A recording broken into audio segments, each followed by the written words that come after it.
Welcome to Mesa Family History. Today we're going to be learning about how to reserve names for the temple. We have two ways that we're going to look at doing this. The first is through Ordinances Ready, and the second is through the pedigree chart and then the individual person page. So let's get started with the Ordinances Ready. What we're going to do is we have the toolbar here across the top. We are going to temple. Now this shows all the names that you have reserved, or you could come down to Ordinances Ready specifically from here.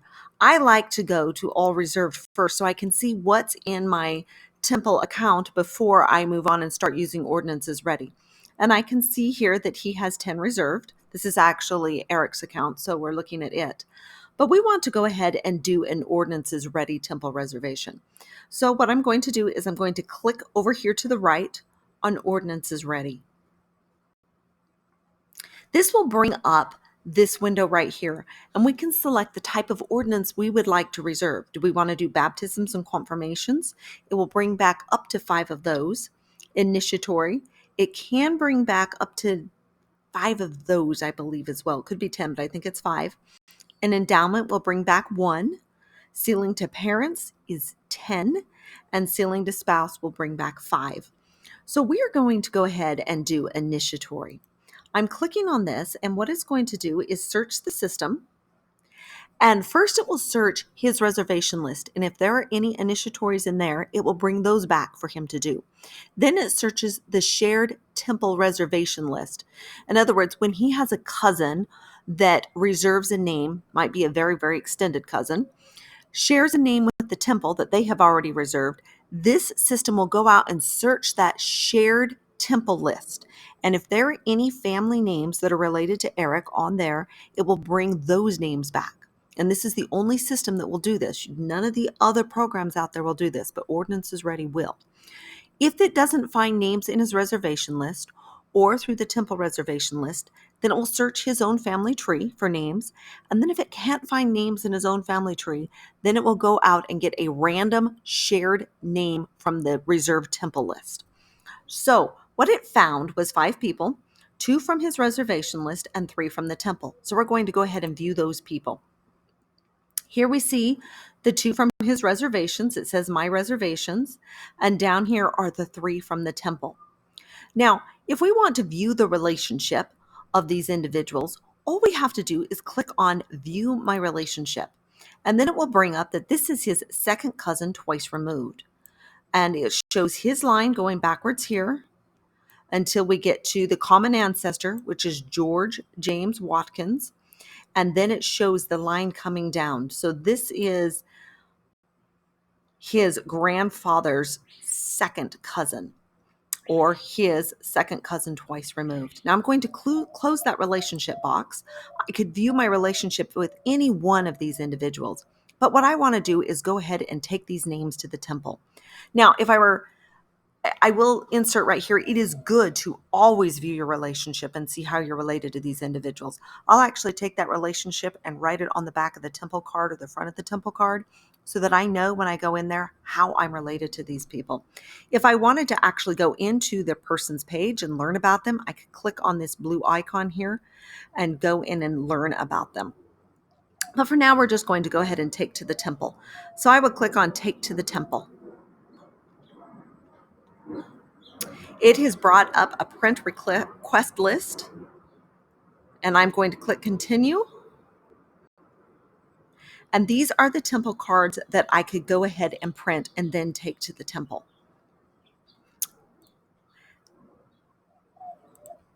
And that's primarily how you would reserve ordinances on Ordinances Ready from FamilySearch.org. We have 2 videos on the blog that show how to do it both on an iPhone and an Android phone. If I'm on my way to the temple, I always use a phone versus using the FamilySearch.org. But if I'm at home and I can print out the cards, I always use FamilySearch.org. So I'm going to go ahead and X out of these. That's how quick and easy it is to reserve a name for the temple. And I didn't actually mean to click all the way out there. Let's go back into FamilySearch.org. We're back in his page here. So we showed how to find a name through Ordinances Ready. Now we're going to show how to do a name directly from the pedigree chart or the person page. So I'm going to come into his family tree.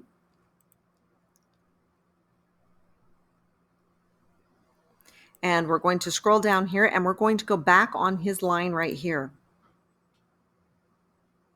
Now, we're very lucky. His grandfather was adopted, and very recently we've been able to find the biological line. So we actually have some temple ordinances that we can reserve, and we can see these green temples right out here on this pedigree page.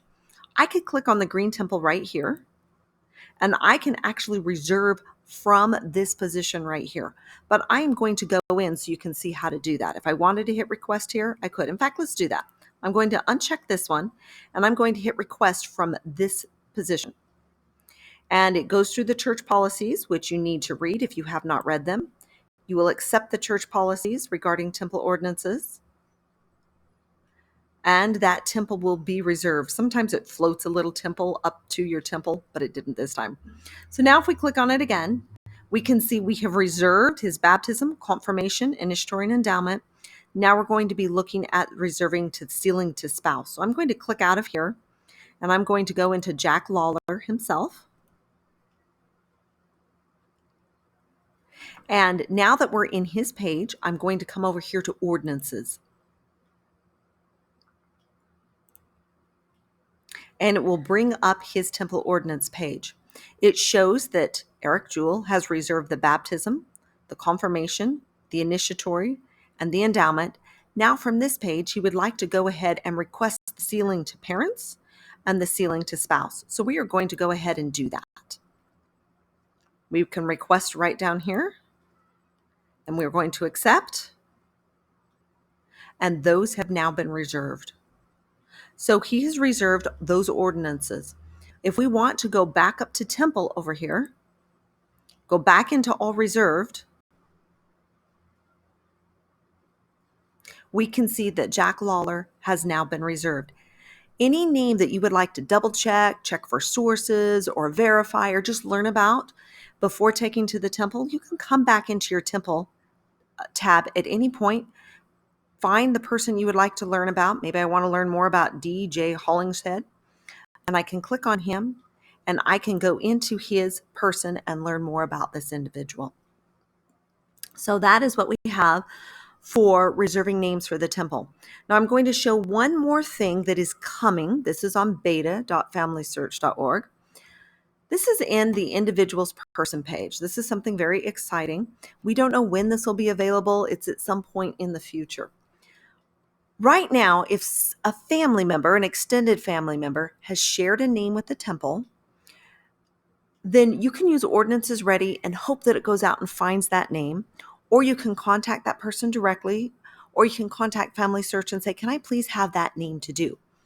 In the future, at some point, if that name has been shared with the temple, rather than this showing red over here and saying it's been shared with the temple, it will say, this ordinance is shared with the temple. You may reserve this ordinance, and then you have 90 days to complete it.